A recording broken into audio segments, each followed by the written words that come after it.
gathered here to commemorate the legacies of a great American hobo.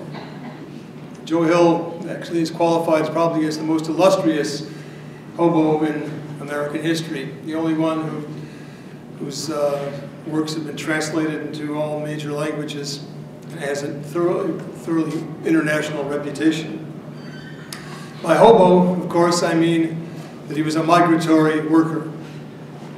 That's not to be confused with a tramp who was a migratory non-worker, or a bum who's a non-migratory non-worker. The hobo was a migratory worker and a major part of the American workforce for decades. They are probably responsible more than anyone else for building this country. Hill, of course, was a member of the IWW, the Industrial Workers of the World, which made him a revolutionary hobo. He was convinced, as the IWW preamble put it, that the working class and the employing class have nothing in common. And he was also convinced that by organizing industrially, that is, industrial unions, instead of competitive craft unions, that the working class was forming the new society in the shell of the old. Len mentioned the myth and the substance. There are actually conflicting myths about Hill. There's a long tradition of anti-Joe Hill myths, originally concocted by the press of Salt Lake City and of Utah in general when they were busy framing him up. And that myth has been followed up in a number of novels, chiefly Wallace Stegner's notorious book called The Preacher and the Slave after Hill's song, which is a very negative portrayal of Hill and of the IWW. The idea of Hill as criminal and villain was always scoffed at by all of his fellow workers in the union. All the people that knew him knew otherwise. And we can dismiss that and not bother with it because it's really just anti-labor propaganda. What we can call the positive Joe Hill myths, as Len discussed, were kind of, you might say, idolatrous admirers in many cases, people who made a kind of saint and savior out of the man. These are not really IWWs that did this. They all knew him as a fellow worker and friend. Regarded him kind of as, in some ways, an ordinary Joe who just happened to write great songs and do some funny cartoons once in a while. But other leftists, especially later, and especially people in and around the Communist Party, kind of created a heroic Joe Hill, rather, after the kind of tradition of other heroic figures like John Henry and Paul Bunyan. In Joe Hill's case, it was the figure of labor's supreme organizer, the absolutely outstanding, colossal organizer, somebody who could organize huge mass meetings of workers and sway them with his eloquence to joining the union. There's actually no evidence that Hill ever made any speeches. He was not even a soapboxer. He was not an officer in the union. He didn't go to union conventions. He did serve for a while as the secretary of dock workers, IWW local in San Pedro. But he didn't even have organizer's credentials in the union, led no strikes, and was basically a quiet, shy, withdrawn individual who liked to play the piano, liked to play the accordion, liked to play the violin especially, and was often seen scribbling songs in the back at union meetings. The labor's supreme organizer myth, a kind of labor equivalent of Superman, was summed up in some way in the song that by poet Alfred Hayes that Earl Robinson wrote the music for. I dreamed I saw Joe Hill last night. It's a very beautiful, haunting song, especially as sung by Paul Robeson all over the world.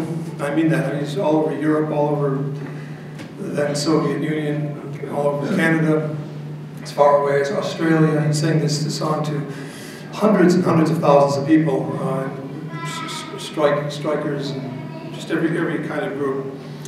And then the Woodstock Festival, Joan Baez sang it to 500,000 young people. And the Woodstock album later sold well over 1 million copies. So there's no getting around the fact that that song has just reached countless millions of people around the world and influenced their opinion, their view of Joe Hill. Now, make no mistake, Joe Hill was a well-known and revered labor hero long before that song was written in the early 1930s. But he was known through the labor movement as a labor martyr, a labor bard, and a labor humorist. But that song introduced him to several million more people. Unfortunately, the myth also influenced some historians.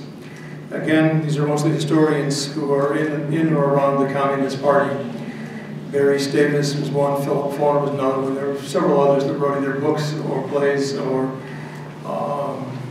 long essays about Hill, which he's focused on, sometimes confusing him with other fellow worker Hills. And there were many people named Hill in the Union, as it turns out. They're not all Joe Hill. And when I was working on the book, I looked up Hill in the Chicago telephone book and found two or three columns of Hills. So it's not an uncommon name. But anyway, there's no evidence that Hill organized mass meetings or pep rallies, that he was a soapboxer of any sort, just that he was a basically self-effacing rank and filer. He organized in his own way, which is through his songs, cartoons, his humor. He had a very extreme notion of humor, kind of a black humor in many ways, following the motto of a man who was kind of his successor in many ways, the man known as T-Bone Slim in the Union, who defined humor as putting the sublime and the ridiculous into a compromising proximity.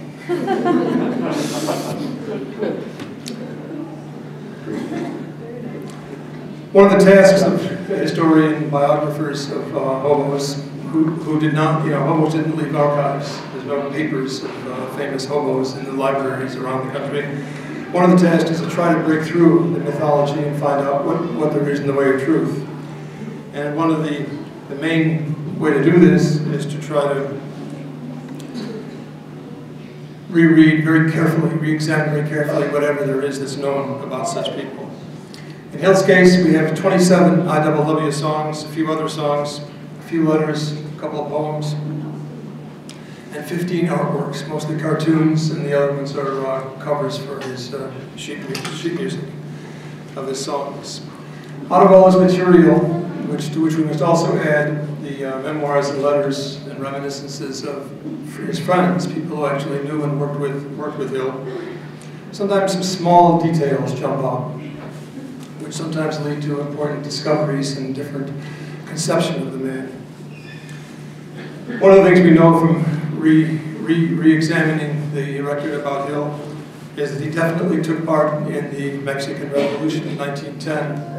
And there's first-hand accounts of his presence there. He also played a major role in writing songs and boosting the morale of the workers in Canada in the strike, the Fraser River strike, one of the largest strikes in North American history. The strike in which, in fact, gave birth to one of the great IWW inventions, strategically, tactically, the 1,000-mile picket line. Hill was there writing songs, some of which were never published. An old-timer who knew him very well, Louis Moreau, remembered them, jotted them down, sent them into the IWW headquarters in the late 40s.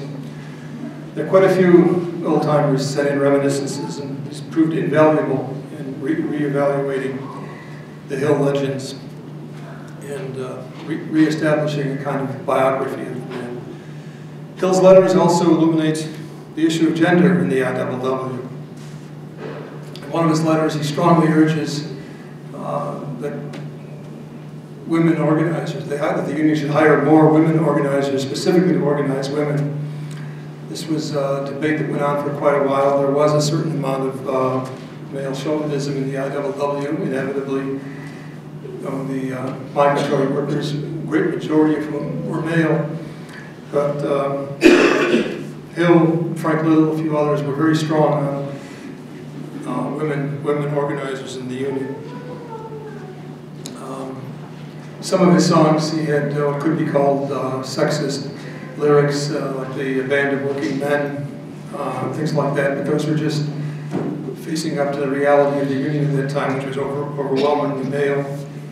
But there were quite a few women in the Union who were responsive to Hill and Frank Little's advocacy, and some highly successful strikes that were either organizing drives. Jane Street's organizing of the maids, housemaids and domestic workers in Denver, and the Lawrence strike of 1912, which was largely women-led. She's the rebel girl, that rebel girl. She's the working class, the strength of this world. From Maine to Georgia, you'll see her fighting for you and for me. She's there by your side, in courage and pride. She's no equal anywhere, and I'm proud to fight for freedom with the rebel girl. The issue of race comes up in Hill's letters. One of his letters, he mentions that when he was being practically beaten to death by the police of Salt Lake City, they called it interrogation. The cops told him that if he just confessed to this crime they wanted him to confess to, that they would, quote, treat him white, unquote. He didn't have any idea what they were talking about. His milieu of IWW members was so removed from this kind of racist cliche that he wasn't familiar with it. In another anecdotes about Hill, several people mentioned his passion for Chinese food, that he could eat with chopsticks like an expert, they describe it. He cooked Chinese food and invited friends over for Chinese food. It seems like a very trivial thing in many ways, but placed against the historic context, it turns out to be very interesting and significant. There was, in California, where he was living at the time, an immense anti-Chinese movement, rabidly racist anti-Chinese movement that involved lynchings and all kinds of persecution. And the American Federation of Labor had a strong anti-Chinese position. They were called for boycotting Chinese restaurants. They published many articles on how dangerous it was to eat Chinese food, that the Chinese cooks used rats and other vermin in their food. It was just a hysterical, racist campaign. So that for Hill suddenly to come up, just writing to people and telling people how much he liked Chinese food and how good it was, takes on a different aspect. And it just made me aware of this dimension. And as it turned out, as I kept reading unpublished memoirs by old-timers, published and unpublished, I kept coming across references to meetings, IWW meetings in Chinese restaurants. I thought, well, that's odd, all these meetings. And I came across meetings as I was going through these unpublished manuscripts. There were IWW meetings in Lowell, Massachusetts, Western Canada, Mexicali, Mexico, New York City, Minot, North Dakota, Chicago, and finally, Upton Sinclair's play, Singing Jailbirds, the first play about the IWW. He just set a whole scene of it in a Chinese restaurant in Southern California. Now I should add that in all that reading, I read thousands of pages about Hill in connection with this and about the IWW in connection with this project.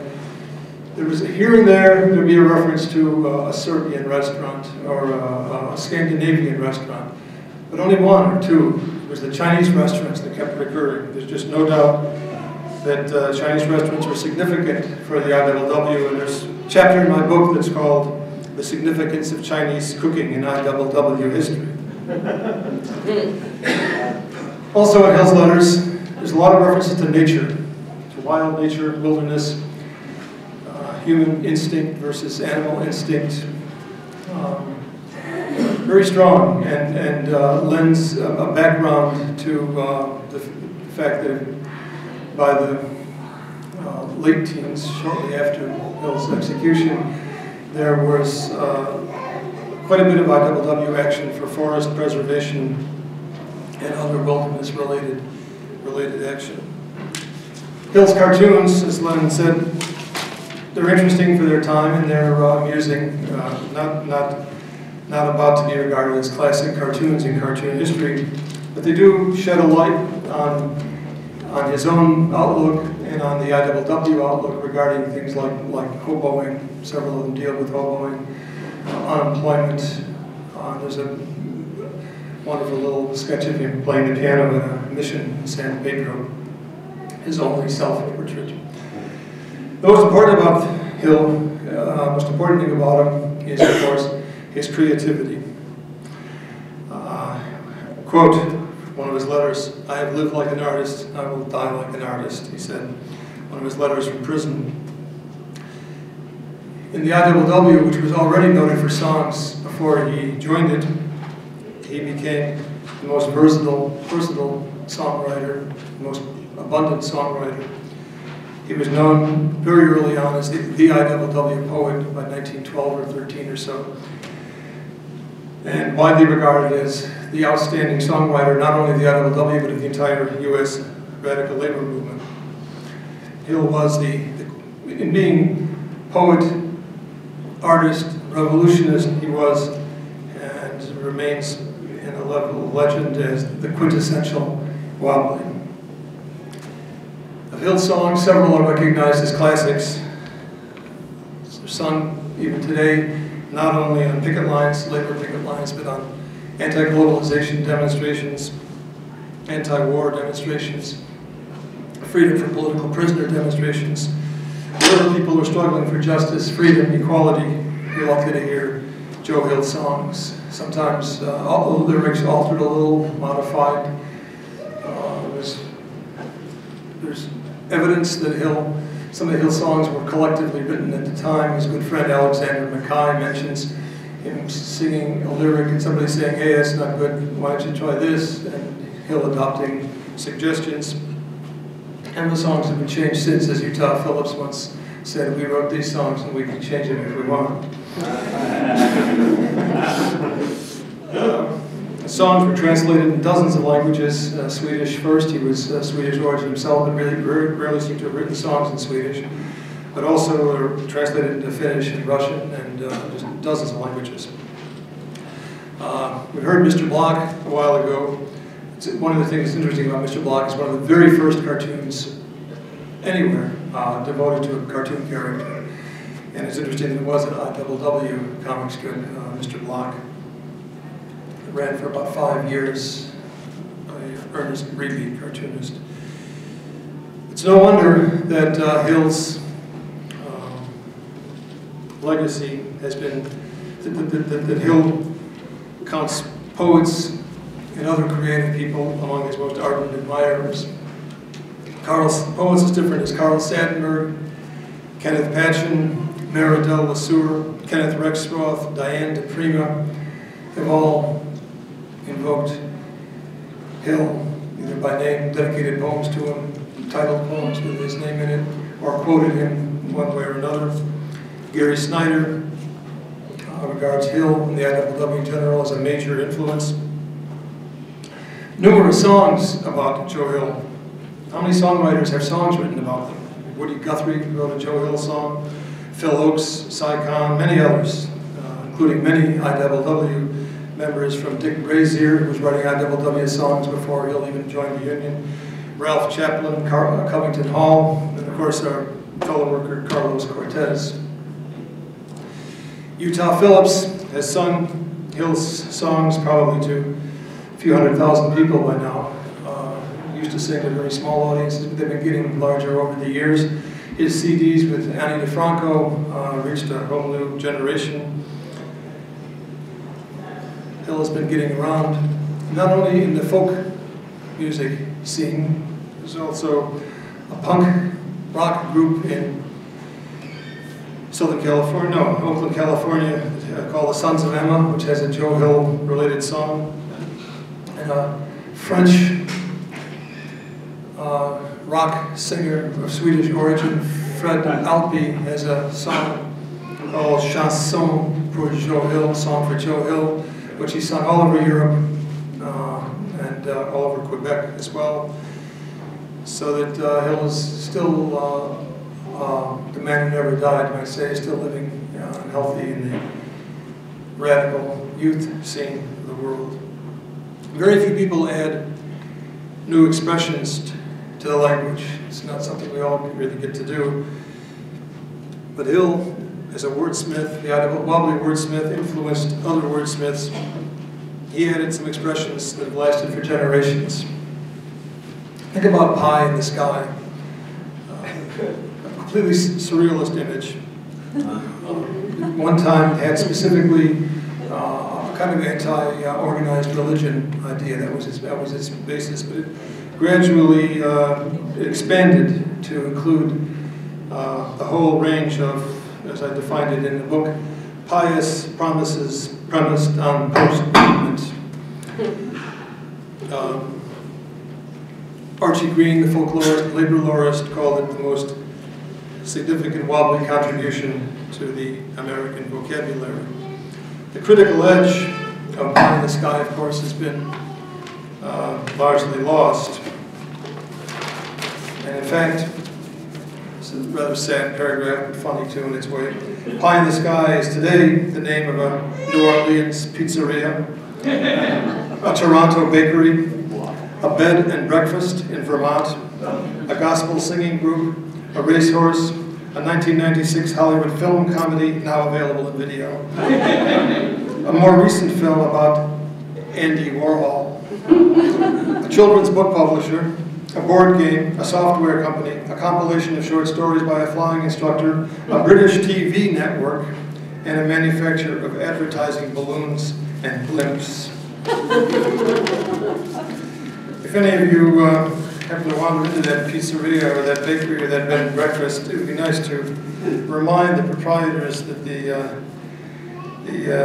expression they're using for their promotion was created by someone who devoted his entire adult life to abolishing wage slavery.